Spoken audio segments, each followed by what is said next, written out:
Assalamualaikum. Bertemu lagi di channel ini bersama Kang Dagol. Kita lanjutkan ngedongeng Raka Sukma di season pertama, episode 28. Kita masih menceritakan tentang Raka Sukma yang berada di dimensi Jakasuma. Nah, bagaimana kelanjutan ceritanya? Mangga kasadayana cara ketan. Malam itu langit terlihat gelap. Sebelumnya sore hari tadi mendung menyelimuti, sehingga wajarlah bintang tidak terlihat. Bahkan rembulan pun tidak memancarkan cahayanya. Ditambah malam itu termasuk malam bulan yang sudah cukup tua. Artinya tanggalnya sudah lebih dari tanggal 20. 3 orang sedang duduk di balai tempat biasanya dilakukan musyawarah Balai Kadipaten. Raden Tirta, Jakasuma, dan juga Ki Sanca sambil menunggu datang waktu kantuk tiba dan meronda ataupun jaga keamanan. Kebetulan memang suasana di daerah tersebut termasuk dalam keadaan genting akibat sering diganggu keamanannya oleh segerombolan perampok dan orang-orang yang jahat. Paman, selanjutnya apa yang harus kita lakukan? 2 hari yang lalu saya sudah meminta Paman Braja untuk membuat laporan kepada negara supaya memberikan bantuan. Beliau tadi siang sudah kembali lagi dan memberikan jawaban. Katanya mungkin seminggu atau 2 minggu ke depan akan ada tentara yang bisa membantu mengamankan kawasan di daerah ini. Namun semakin kesini keadaan keamanan kampung semakin mengkhawatirkan. Mungkin kita tetap harus mencari jalan keluar yang bisa membantu, ya minimal mengurangi yang terjadi masalah keamanan ini. Bagaimana Paman? Apakah mungkin Paman sudah bisa memikirkan jalan keluar dari perkara yang dihadapi ini? Raka Sukma yang sekarang berada dalam dimensi Jakasuma, yang kemudian juga menitis ke dalam tubuhnya Jakasuma, ikut juga mencari jalan keluar dengan apa yang mereka pada saat ini hadapi. Kemudian terdengarlah Jakasuma berkata, sebenarnya segala perkara yang mungkin kita lakukan sudah dijalani. Ide dan usulan, saran dari berbagai sesepuh di Kadipaten, pembesar negara, dan juga ide dari pangeran juga sudah kita jalani. Namun memang bahkan dari yang diusulkan Ki Sanca juga sudah kita jalani, terutama kita membuat ritual apa itu tolak bala. Namun ya memang mungkin daerah ini masih diuji oleh Yang Maha Kuasa, sehingga para rampok ini seolah-olah betah, seolah-olah ingin menguji. Tapi apakah kita tetap mau tinggal saja seperti ini? Mungkin kita harus ya ikhtiar atau cari mereka ke hutan atau seperti apa. Itu dia, saya dengan Sanca sudah melakukannya beberapa kali. Kita mengejar Namun ya, mereka memang memiliki kemampuan yang cukup handal. Mereka mampu lari dari kejaran kita. Dan selain itu mereka juga pintar dalam membuat pitapak dan siasat. Sehingga ketika kita kejar selalu ada yang lebih membahayakan, misalnya. Ya pokoknya susah untuk dijelaskan. Sepertinya mereka memang sudah mempelajari keadaan kita.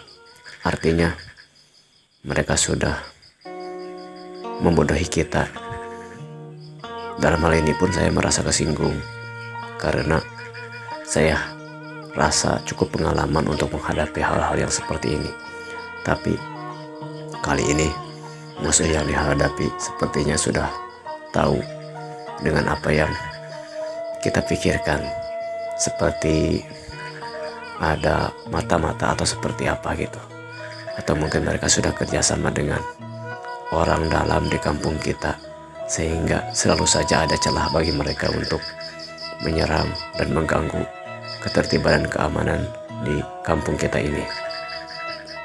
Saya juga sudah melakukan penelitian ataupun cari tahu, dalam artian menjadi trik sandi lah, pengindra jalan untuk mengetahui apa yang terjadi sebenarnya. Namun sampai saat ini masih belum ada solusi dan jalan keluar. Saya juga masih bingung. Segala hal yang sudah kita lakukan, namun sampai detik ini saya masih bingung untuk cari jalan keluar. Apa yang harus kita lakukan? Aduh, jadi bingung juga kalau begitu paman ya. Mungkin Kisanca ada solusi atau ada ide. Biasanya paman Sanca ini selalu ada idenya. Ini juga sama kan, Kisanca selalu bersama Aden, selalu bersama si Jaka. Jadi ya, yang kalian pikirkan sama juga dengan yang Akang pikirkan. Jadi sama-sama bingung. Jadi apa ya, kita memang seolah-olah sudah segala cara kita lakukan. Kalau kata orang tua dulu itu sudah wis biak dengkak gitu ya, cuman ya kitanya hanya bisa berusaha. Jadi ya masih seperti ini juga akhirnya. Sejenak mereka bertiga terdiam. Suara jangkrik dari kejauhan terdengar bersahut-sahut dengan suara kodok dan juga bancat di pematang sawah. Nyanyian malam terdengar begitu merdu dan menenangkan mereka bertiga. Sampai tidak terasa, Sanca sudah berkali-kali dia menguap dan akhirnya dia tertidur tanpa bahkan meminta izin terlebih dahulu kepada Raden Tirta. Jakasuma dan Raden Tirta sekarang tinggal berdua saja, karena Kisanca tidur di balai-balai tempat mereka duduk berkumpul saat itu. Tidak berapa lama Kisanca kembali ngorejat seperti kaget bangun dari tidurnya. Ada apa, Sanca? Aduh Raden, untung mimpi. Aduh, ada hantu serem sekali. Untung mimpi, woy. Kenapa, Kisanca? Apakah mimpi buruk? Iya, Den, mimpi buruk. Ketemu hantu, serem banget. Aduh, itu orang kayaknya rambutnya panjang, mukanya gak jelas, banyak luka-lukanya, banyak darah-darahnya. Jadi takut memikirkannya juga. Udah jangan diceritakan lah. Aduh, jadi gak ngantuk ini Akang ini. Jaka, ada apa? Pengen ke air? Antar yuk. Tua bangka pengen ke air, mau diantar. Apa-apaan ini, Sanca? Saya mah kalau sama rampok gak takut, sama penjahat gak takut. Kalau bahkan ada 100 orang musuh tentara dari kerajaan, seberang sana mau ke sini. Saya gak takut, tapi takut kalau dengan hantu mah. Antar yuk.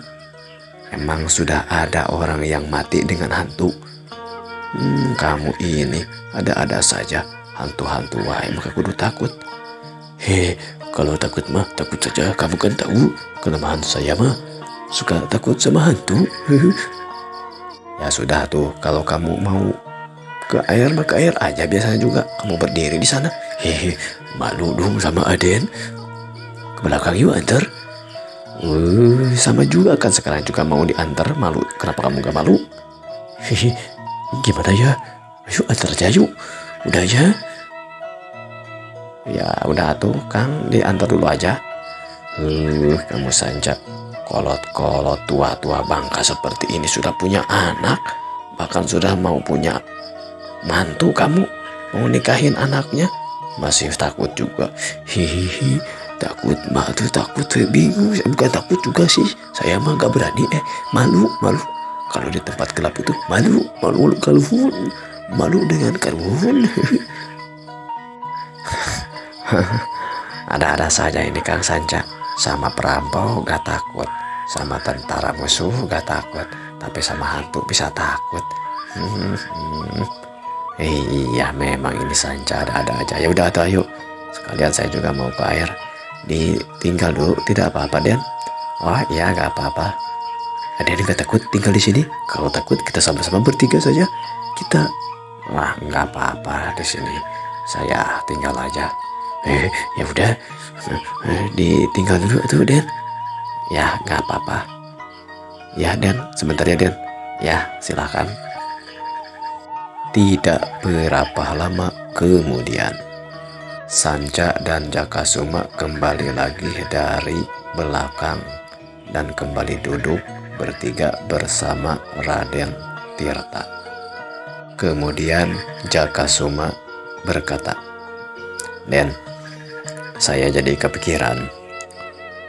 Barusan saja Sanca, saya pikir dia itu cukup berani kalau menghadapi musuh seperti perampok ataupun musuh tentara.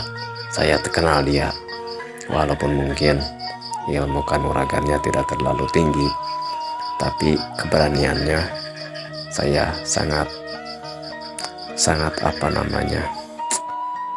luar biasa menurut saya.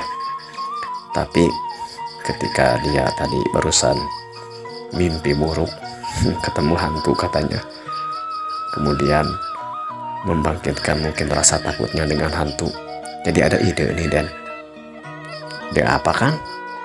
Begini, bagaimana kalau kita membuat teror Den? Teror apa? Teror hantu. Terus ini kan kebanyakan pertama di tempat-tempat yang sunyi ataupun tempat-tempat angker atau sepi suka terjadi perampokan. Kemudian di jalan-jalan yang memang suka terjadi juga perampokan. Kemudian banyak wanita-wanita yang diculik ataupun diganggu oleh para perampok-perampok ini.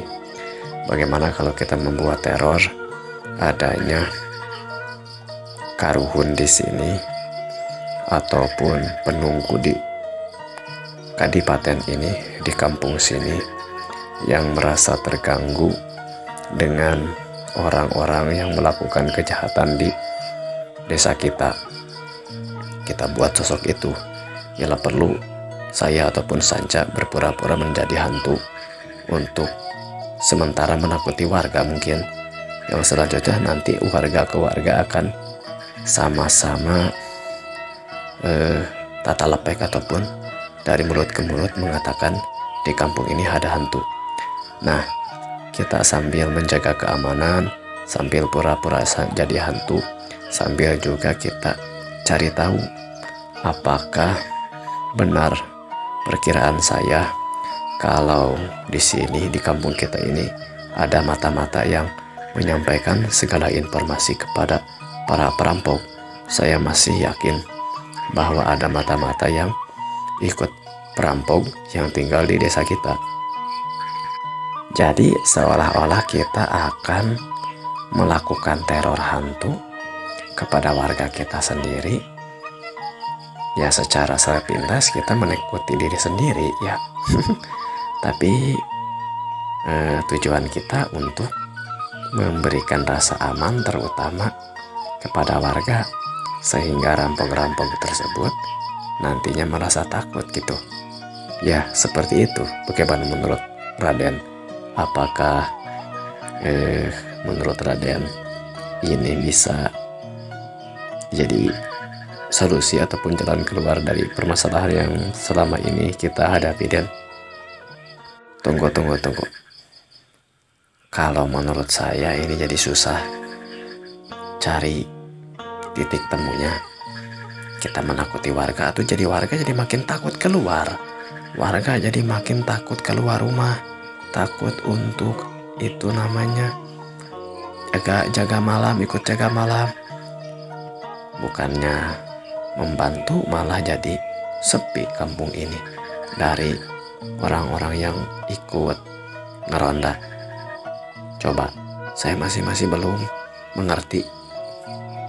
Ada aja ini. Jaga kamu mah seolah-olah kamu mau menakuti saya. Kamu begini Dan, ini kan kisah saja yang saya tahu keberaniannya seperti apa. Ketika timbul rasa takutnya terutama kepada hal-hal yang sifatnya goib ataupun makhluk halus, dia merasa takut, hampir mau mencingin sendiri kan di sini. Jadi kalau menurut saya, di antara para perampok itu pun pasti akan ada yang merasa takut kepada hal-hal yang demikian. Apalagi kalau kita memang memberikannya teror seolah-olah nyata. Jadi saya rasa mungkin akan jadi solusi buat kita untuk menakuti-nakuti para rampok tersebut dengan murkanya Karuhun yang berwujud hantu nanti di kampung ini, karena para perampok itu selalu mengganggu daerah-daerah ataupun perkampungan di sini. Sebentar.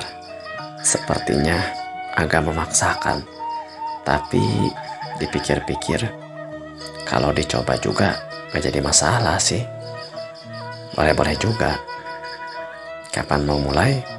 Apakah perlu kita bermusyawarah dulu sama Ki Braja ataupun sesepuh-sesepuh yang lainnya? Kalau menurut saya makin rahasia makin bagus, Den. Kalaupun Aden mau ikut gak jadi masalah, tapi kalau menurut saya Aden jangan. Nanti kalaupun saya ataupun Sanca disangka gerombolan rampok yang justru menakuti meneror warga, nah Aden jadi bisa melindungi kami. Bagaimana? Boleh juga sih, boleh juga. Kapan mau kita mulai? Kalau memang diizinkan, bagaimana kalau malam besok saja? Bagaimana? Kamu setuju? Mana ya? Sebenarnya saya juga masih takut nih kalau keluar malam-malam. Bukan takut sama rampung, saya mah takut sama Karuhun, sama Demit. Tapi demi kelancaran dan demi keamanan kampung ini, saya juga bisa lah membantu, tapi sama kamu ya, jaga Japi. Jangan kita jangan berpisah gitu. Saya mah takut yang gelap-gelap. Ya udah, kalau begitu kita jalankan saja rencana ini. Kan berarti ada yang sendiri di sini ngarondanya. Gak apa-apa, nanti saya minta Ki Braja ikut ngaronda di sini. Kalau menurut saya Ki Braja mendingan dikasih tahu saja, sehingga nanti kalaupun ada apa-apa saya ada yang membantu. Bagaimana? Ya, kalau memang seperti itu keputusan Raden, saya ikut saja. Ya sudah kalau begitu, saya ke dalam dulu atau udah mulai ngantuk nih. Boleh ikut Den? Berai. Oh, Sanca, kenapa kamu mau ikut? Mau ikut itu, mau ikut tidur. Enggak. Ya nggak apa-apa tuh. Saya juga mau tidur di ruang tengah, nggak di kamar. Saya takut terjadi hal-hal, tapi ini agak-agak berat ini ngantuknya. Mungkin sedikit diistirahatkan akan segar lagi. Ya, mangga tuh Den. Wilujeng silakan beristirahat dulu. Biar saya dan Sanca yang berjaga di sini. Wah ya sudah, kalau begitu saya pamit. Keesokan paginya, Sanca dan Jakasuma melanjutkan rencana semalam akan membuat teror di kampung mereka sendiri dengan membuat sesuatu yang menakutkan. Pertama-tama, mereka berdua targetkan tempat-tempat yang sering mungkin dilewati oleh para perampok. Selain itu, Ki Braja yang juga diberitahukan oleh Raden Tirta dengan rencana yang diusulkan oleh Jakasuma. Setelah paham maksud dan tata caranya, Ki Braja sedikit memberikan pengaruh kepada warga bahwa di sekitar tempat-tempat yang seram ataupun biasa kadang-kadang dijadikan tempat ritual juga dalam memberikan susubuh ataupun berdoa kepada para leluhur. Dikatakan bahwa tempat itu seram dan sering terjadi penampakan. Pengaruh Ki Braja sebagai termasuk negarawan dan juga sesepuh lembur memberikan pandangan bahwa di tempat-tempat angker suka terjadi adanya penampakan. Hal ini disebabkan karena para leluhur merasa tidak ridho kalau kampung tersebut selalu terjadi pembunuhan, pemerkosaan, pemerkawasan dan juga perampokan dan pencurian. Bahkan ketika ada yang sakit selalu dihubung-hubungkan oleh Ki Braja bahwa itu diakibatkan karena mereka tidak mematuhi pantangan, yaitu orang-orang yang selalu melakukan perlakuan dosa dan nirja. Seminggu kemudian, ikhtiar teror hantu itu pun menjadi guyur salah lembur. Rasa jagat viral dan rame di sekitar kampung perkampungan tersebut bahwa para karuhun, arwah karuhun di perkampungan tersebut merasa murka karena sering terjadinya gangguan kepada penduduk-penduduknya. Dengan pemikiran seperti itu, para warga kampung agak sedikit tidak takut karena merasa hantu-hantu yang datang dari para karuhun bukan datang untuk menakuti mereka, tapi untuk mencegah ikut membantu warga kampung menjaga perkampungan tersebut. Seiringnya berjalan waktu, para warga pada malam hari, terutama anak-anak dan perempuan, tidak berani keluar rumah. Para perempuan ketika akan berjalan ke tempat-tempat yang sepi dan angker pun selalu ingin ditemani oleh orang lain, apakah itu orang tuanya atau temannya. Secara tidak langsung, hal ini menimbulkan penjagaan yang lebih ketat lagi, sehingga pencegahan terhadap diganggunya para perempuan oleh para rampok merasa tidak berani untuk mengganggu kalau perempuan tersebut ditemani oleh orang lain. Ditambah para gadis-gadis dan perempuan di kampung tersebut tidak berani keluar rumah sendiri-sendiri yang sebelumnya mereka biasa-biasa saja, sehingga penjagaan terhadap mereka seolah-olah lebih ketat dibanding sebelum-sebelumnya. Anak-anak, pemuda, bahkan orang tua yang biasanya di malam hari suka berani keluar, karena mendengar adanya hantu menjadi sepi karena mereka menjadi takut kalau sampai keluar rumah. Ditambah lagi Jaka Suma dan Sanca yang selalu meneror rumah-rumah warga, terutama warga yang suka tidak patuh ikut menjaga keamanan, sehingga ketika ditakuti oleh hantu mereka tidak bisa tidur, sehingga secara tidak langsung mereka ikut meronda walaupun hanya di rumahnya saja. Beda dengan para kaum laki-laki yang ketika mendapatkan teror tersebut mereka makin tumbuh rasa keberanian mereka, sehingga mereka makin memperketat penjagaan di malam hari. Kalaupun ada memang hantu, mereka tidak serta-merta menindak hantu tersebut, tapi bahkan mereka merasa lebih aman ketika bertemu dengan sosok-sosok yang mencurigakan. Namun, membedakan antara kecurigaan terhadap perampok dan hantu bisa mereka bedakan.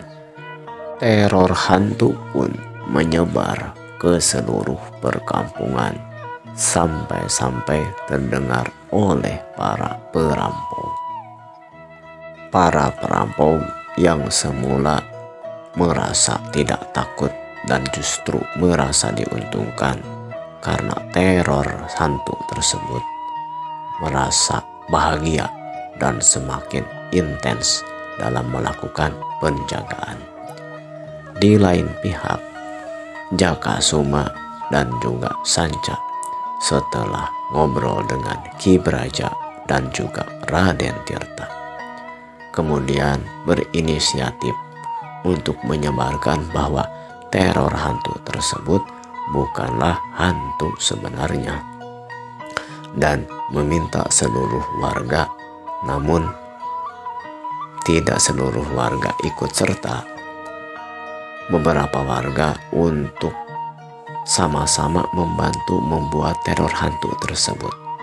Secara tidak langsung warga tahu bahwa yang menjadi hantu itu adalah mereka sendiri juga, untuk menakuti para perampok yang akan menyerang ke desa mereka. Kemudian ada yang membuat patung, ada yang membuat orang-orangan atau hantu-hantuan, sehingga ketika diperlukan akan sedikit memberikan efek bahwa di rumah ataupun di perkampungan tersebut benar-benar banyak makhluk-makhluk halus yang ikut menjaga keamanan di perkampungan tersebut. Seiringnya berjalan waktu, yang semula akan membuat teror di kampung menjadi efeknya membuat teror kepada para perampok yang akan menyerang perkampungan tersebut. Ditambah di tempat-tempat yang sepi dan sunyi, ketika para perampok akan datang ke perkampungan tersebut, mereka ditakut-takuti oleh hantu. Dasar dongeng ngaranna ge carita. Kebetulan para rampok-rampok tersebut memang mereka memiliki keberanian yang sangat hebat dan kuat ketika berhadapan dengan kejahatan. Tapi ketika mereka bertemu dengan hantu, mereka sangat takut dan lari terbirit-birit. Beberapa perampok agak berani ketika mereka menyerang hantu-hantu tersebut. Hantu itu memang sudah dirancang sedemikian rupa ketika diserang jadi menghilang dengan menggunakan tali dan lain sebagainya. Bahkan kalaupun ada hantu yang sampai ditebas, hantu tersebut tidak terluka karena memang itu adalah orang-orangan ataupun patung yang dibuat menyerupai hantu.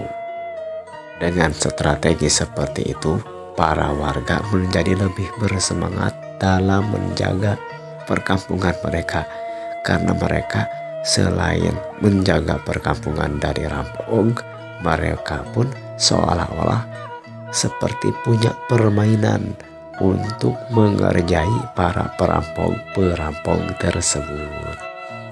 Akhirnya, perkampungan di sekitar kadipaten atau ketemunggungan tersebut lambat laun menjadi aman. Selain dijaga ketat oleh para warga manusia, dijaga ketat juga oleh para hantu buatan warga sendiri. Jadi tentaranya makin banyak untuk menjaga keamanan perkampungan tersebut. Namanya juga dongeng ya. Ada juga jadi warga kampung yang takut, ini malah perampoknya yang takut ini. Waktunya para pendengar sudah habis. Bagaimana kelanjutan ceritanya? Kita bertemu lagi di episode selanjutnya. Like, komen, dan subscribe-nya ditunggu ku Kang Dagol. Bertemu lagi. Mudah-mudahan kita bisa bertemu lagi. Wilujeng patepang deui. Permio.